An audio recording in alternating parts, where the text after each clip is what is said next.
Dès l'instant où nos yeux s'ouvrent, chaque matin, nous sommes accueillis par un monde imprégné d'incertitude. Est-ce que le toast va tomber du côté beurré? Allons-nous rencontrer un embouteillage en allant au travail? Ces questions apparemment triviales soulignent une vérité fondamentale. Le hasard imprègne chaque facette de notre existence. Que nous le reconnaissions ou non, nos vies sont façonnées par un flux constant d'événements aléatoires. Le résultat d'un tirage au sort, les numéros gagnants du loto, même la météo, tout est souverainé par les caprices imprévisibles du hasard. Bien que cette imprévisibilité inhérente puisse être déstabilisante, elle injecte aussi un sentiment d'émerveillement et d'excitation dans nos routines quotidiennes. La quête pour comprendre et quantifier le hasard a captivé les mathématiciens et les philosophes pendant des siècles. Les fondements de la théorie des probabilités, la branche des mathématiques consacrée à l'étude des événements aléatoires, remontent au XVIIe siècle. Des penseurs pionniers comme Blaise Pascal et Pierre de Fermat ont jeté les bases de ce domaine grâce à leur correspondance sur les jeux de hasard. Ils cherchaient à développer des modèles mathématiques pour prédire les résultats des jets de dés et des tirages de cartes, préparant ainsi, sans le savoir, le terrain pour une révolution dans notre compréhension de l'incertitude. Au fil du temps, la théorie des probabilités a évolué de ses origines, liées aux jeux d'argent, pour devenir un outil puissant avec des applications bien au-delà des tables de casino. De la prédiction de la propagation des maladies à la modélisation des marchés financiers, les probabilités sont devenues un outil indispensable dans d'innombrables domaines.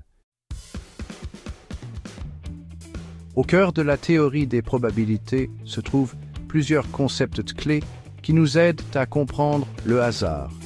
Un événement aléatoire, comme son nom l'indique, est un événement dont le résultat ne peut être prédit avec certitude à l'avance. Cela peut aller du simple lancer d'une pièce de monnaie aux fluctuations des cours de la bourse. La probabilité, quant à elle, fournit une mesure numérique de la vraisemblance qu'un événement particulier se produise.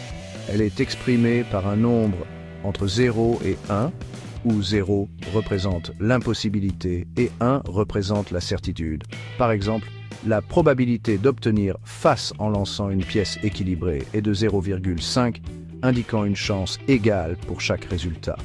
Enfin, les lois de probabilité décrivent la vraisemblance des différents résultats pour une variable aléatoire.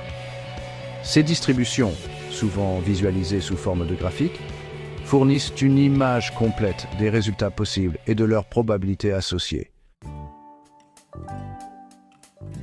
Les applications de la théorie des probabilités s'étendent bien au-delà du domaine des mathématiques abstraites, imprégnant divers domaines et façonnant notre compréhension du monde qui nous entoure.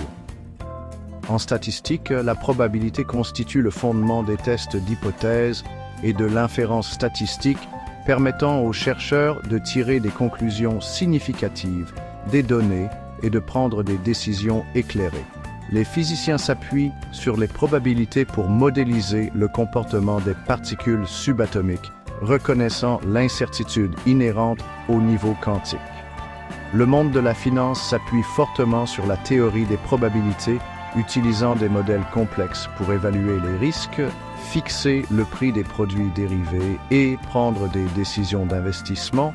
De la prévision météorologique à la compréhension de l'hérédité génétique, les probabilités sont devenues un outil indispensable pour naviguer dans les complexités de notre monde incertain.